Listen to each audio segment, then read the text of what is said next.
Hi everyone, my name is Isashi Tsu-Kun, and today I am going to continue more Katawa Shoujo.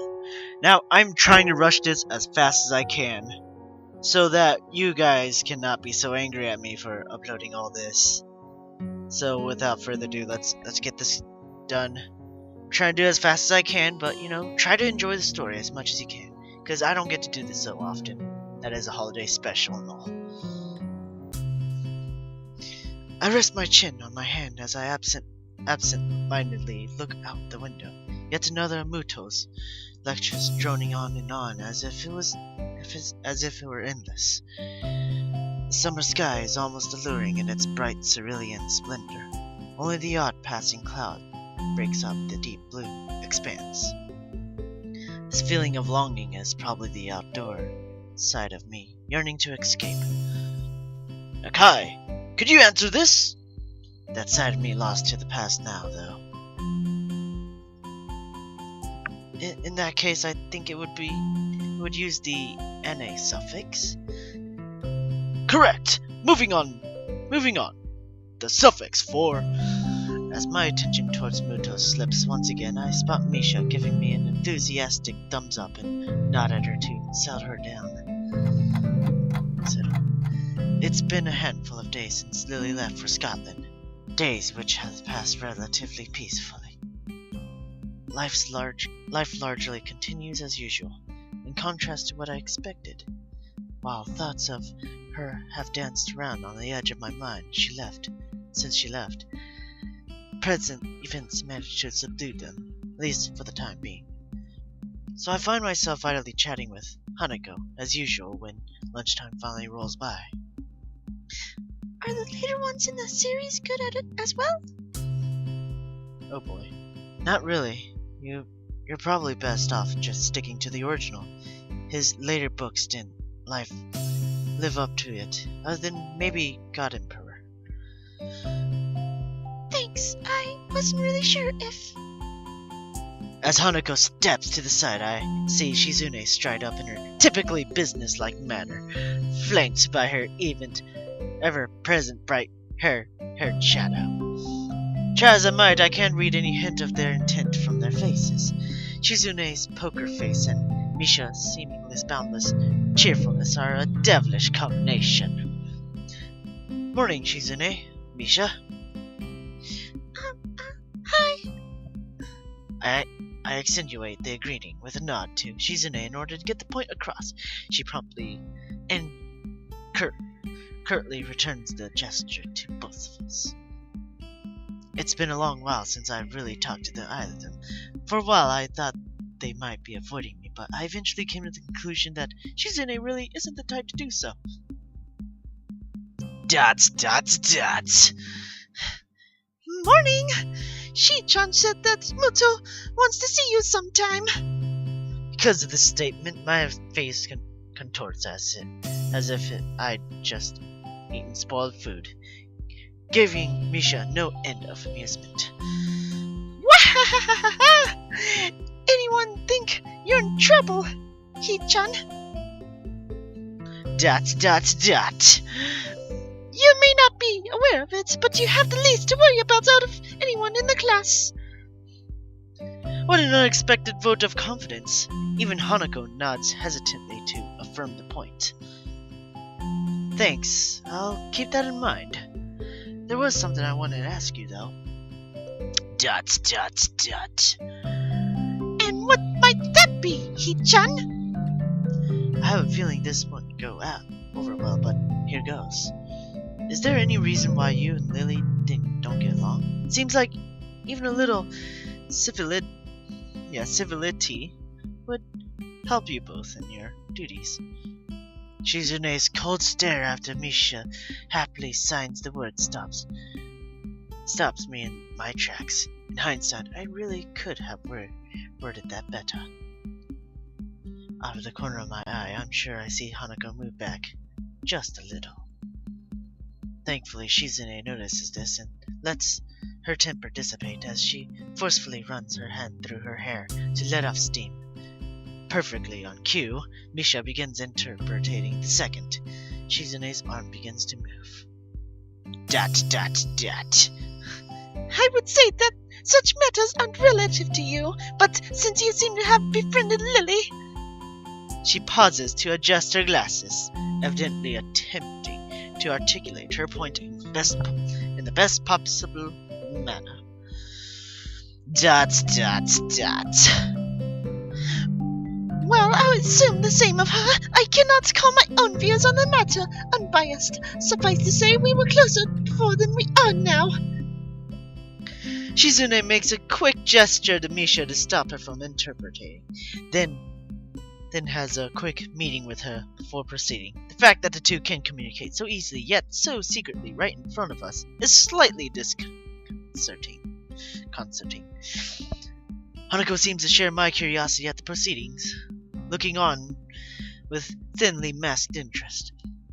As they finish their opaque conversation, Misha looks slightly deflated. I guess her opinion on the matter wasn't followed. Shi-chan says you should ask Lily about it, as she doesn't want to be the one that gets you involved.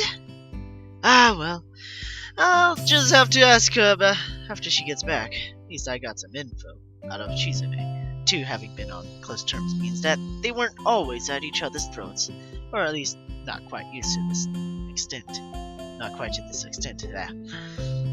I understand. Thanks, anyways. With a nod and a farewell, the two break away and walk out the door, no doubt headed straight for the student council room. Could this have gone worse, I suppose? Hanako lets out a long breath, relieved at the confrontation's resolution. I can't say I blamed her. I'll see you later then. Yeah, I'll meet you in the tea room. See ya. With that, she waves and joins the trickle of students, leaving the classroom. Nakai, could I speak with you for a moment? Delivered in his typical monotone manner, he apparently decided that I need a reminder to see him already. I don't think he's monotone. Oh well. Eventually, I finish packing up my things. By the time I reach his desk, the classroom is close to empty. Yes, sir? He looks up, taking measures of my face before giving an awkward, rather obviously acted chuckle. No need to feel guilty. You're not in any trouble. I just wanted to ask you something I've asked a few of the other students so far. That's something, at least. For a moment I thought my maxim of keeping my head down and pin up had failed me. So, what did you want to talk about? To start with, what do you think of your progress in this class so far? Good? Bad? I detested this kind of question for a fair amount of time. I tried to think of a response that is neither pathetically humble nor cocky. I'd say I'm doing okay. The work doesn't seem too hard, and I'm doing better on the test than I thought I would. That's a good answer. A correct one, too.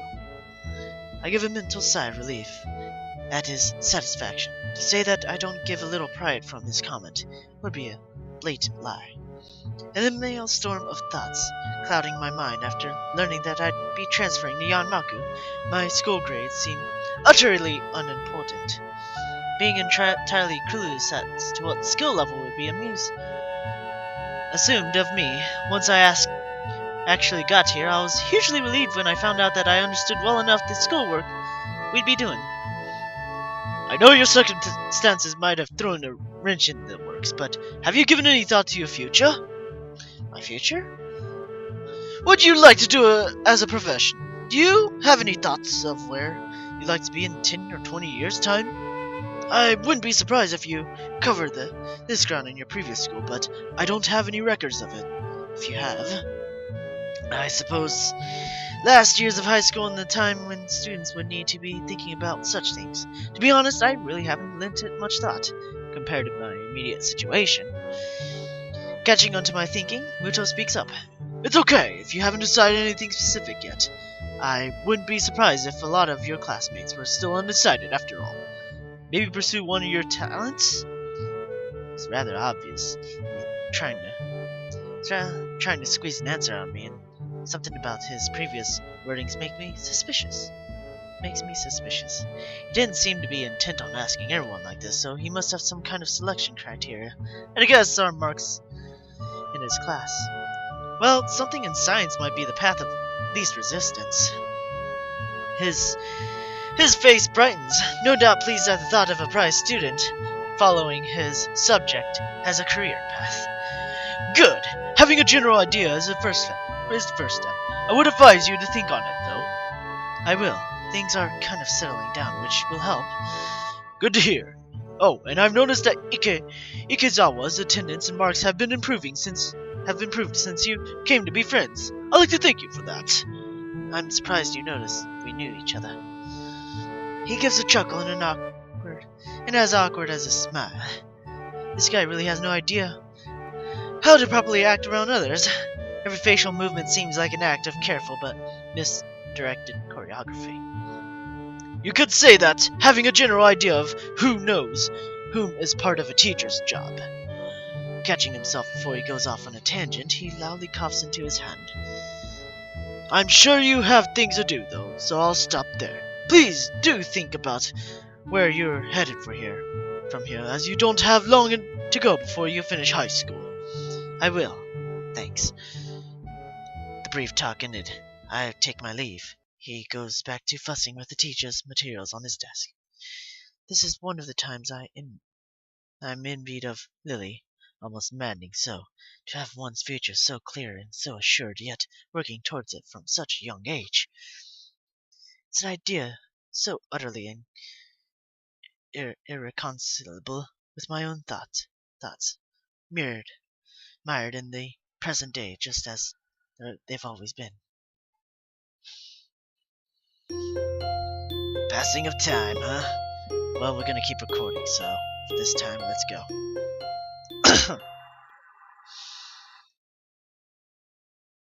Walking through the lobbies of the cafeteria, I silently rue my daily routine having been completely thrown off.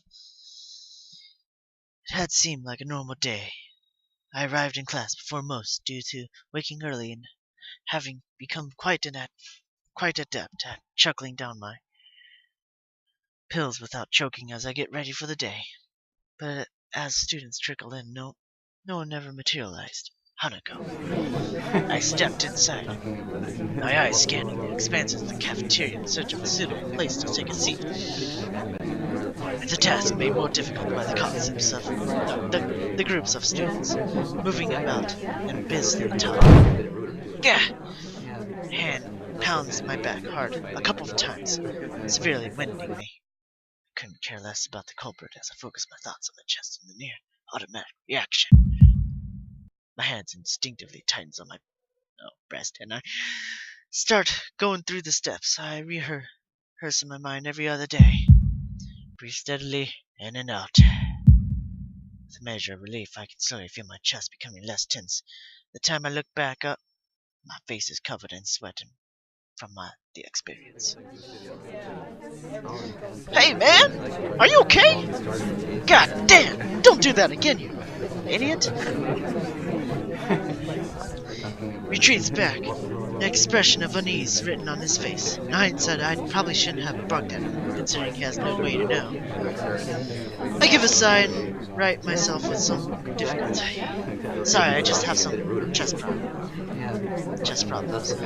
Sharp knocks aren't good. It seems strange to see him so upset. The fact that I can't do anything about it irritates me. Let's get lunch. Okay, it's good to have some company for once. We start off to the serving lines. One good thing is that Kenji and I can make small talk nowadays, as opposed to my only interaction with him being anti-feminist lectures. Seems like it'd be hard to find an empty table. There's a few people I wouldn't mind sitting with. Nobody's like you, though. I feel a shiver run through my spine. Clarify that now. They don't listen. Their minds are closed. It's the media, man. The goddamn brainwashing mainstream feminist fascist media. Oh boy. He takes a breath and I savor the seconds of silence.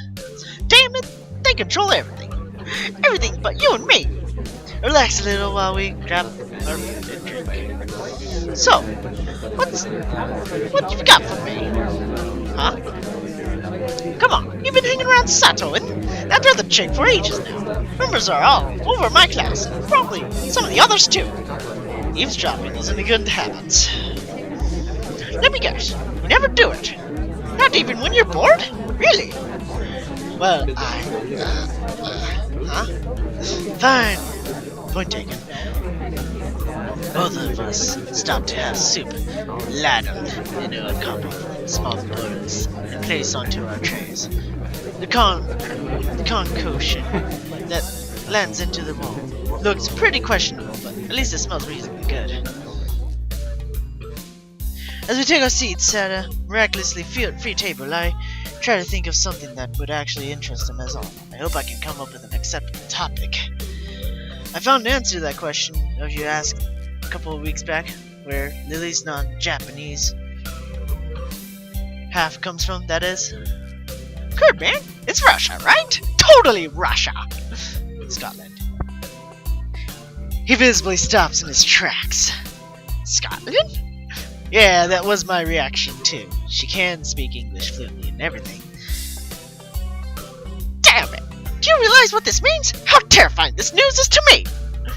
I think he's hyperventilating. Passing out for a little while will probably make him more relaxed than he normally is. Oh boy. I almost poked my eye there.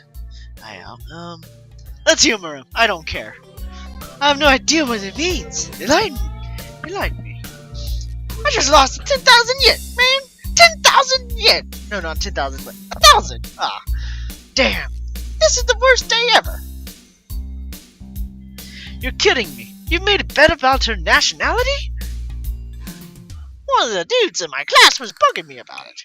I gave him some of my wisdom and he had the audacity to say my logic was wrong. So what did he think? Germany or something. Doesn't matter. What matters is my 1,000 yen. Damn, man. Damn, this day is ruined thanks to her. What a bitch! He looks utterly devastated as he wolfs down several clumps of soggy soy-soaked rice. It only takes a few mouthfuls before he pokes his chopsticks at me, stabbing the air repeatedly in relevation. What? What? Didn't your mother even tell you not to speak with your mouth full? Gives me a dirty look before choking down the rest of the food left in his mouth. He takes a gulp of juice. It's rather unsightly. Remembering my own food sitting in front of me, I decided to get the task of eating cafeteria food over and done with as fast as possible. The sooner I do so, the sooner the experience will be over.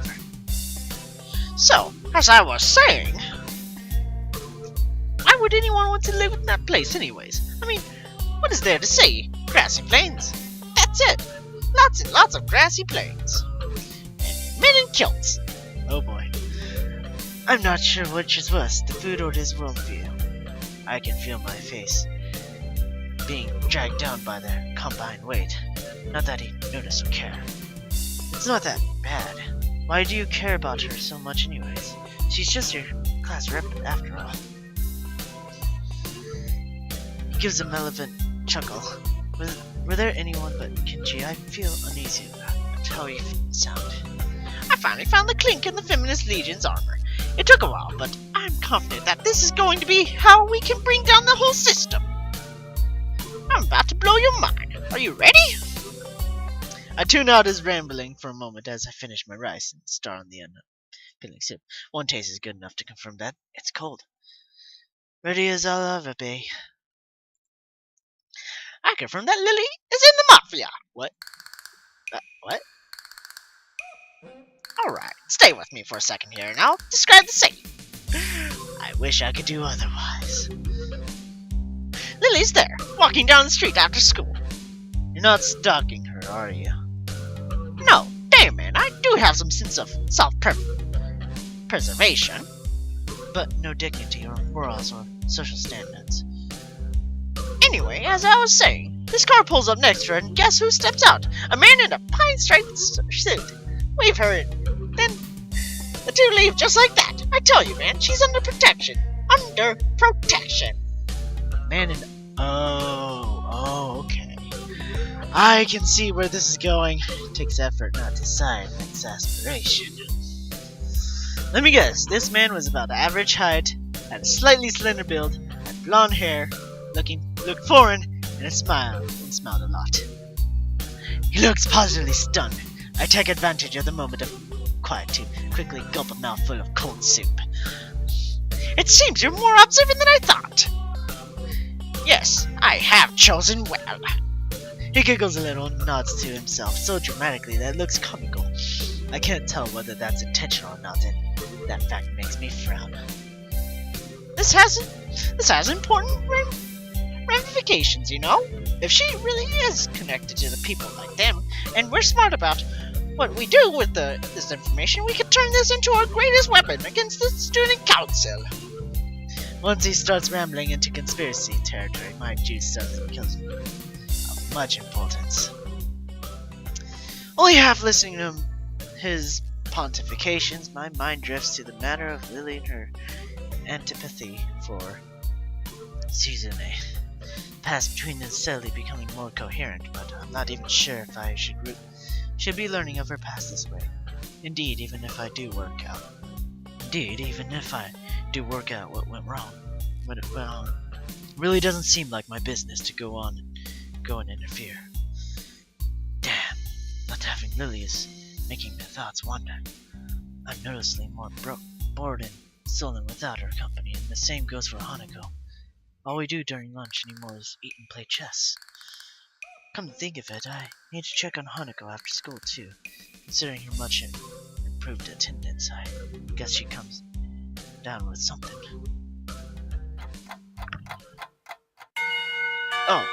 Oh, Nakai! I stop as I'm about to leave the classroom, turning on the balls of my heel to meet Muto. He holds out to me a couple of the worksheets we worked on during the day with his long, lanky arm. Would you mind giving these to Ikezawa? I'd normally ask one of the girls to do it, but I assume you'll be checking on her. For a moment, I briefly considered the possibility of that being more than an incorrect, innocent prediction. I quickly discarded the idea, though, as it's hard to think of him acting in such a Machiavellian way. It's not in his nature. Sure, no problem. Walking up to the hallway of the girls' dormitory, several ideas of why Hanako's been absent floats around my head. The most obvious of them is just a simple cold. That said, she may not even be sick at all. It's been almost a week since Lily left. Despite her at least appearing to be normal, I suspected she's somewhat more insecure about it than she's letting on. Eventually, I come to Hanako's dormitory. Simple brown door separating us. Her room's positioned next to Lily's. Lily's is extremely convenient, and probably a large contributor to their meeting in the first place. Grimacing slightly at the prospect of her being sick, I rap my knuckles on the door. Silence. I listen intently for any sound of shuffling coming from inside, but I can't hear a thing.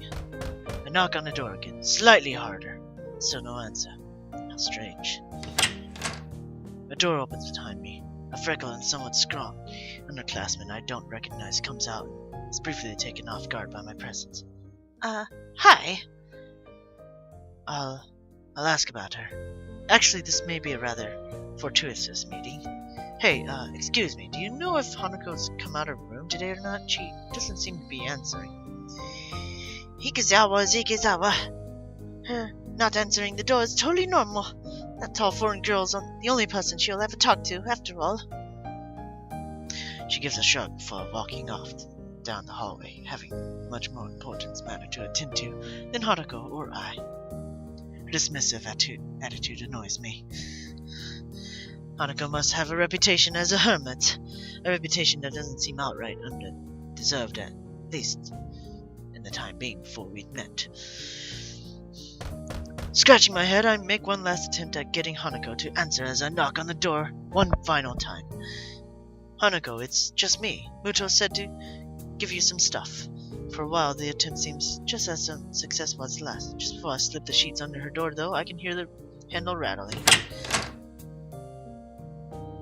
As the door opens halfway, I do my best to look Hanako over as quickly as possible. It's a task made somewhat more difficult by her oversized gown hiding so much of her body. She doesn't look sick, or at least not immediately so. To be honest, I'd have preferred that to her expression right now. Hi, Hanako. Muto wanted me to give you these since you weren't in class today. I hold out the loose sheets which she tentatively takes in her hand. The way she moves is weird, devoid of thought, as if she is some kind of mechanical automaton, rather than a living being. Are you okay? If you're feeling sick or anything, I could get the nurse. It feels almost pitiful to put on such a routine. Get well soon, Act. I can't think of anything else I would possibly do for her, though. She seems to collect herself a little at the notion, but only a little.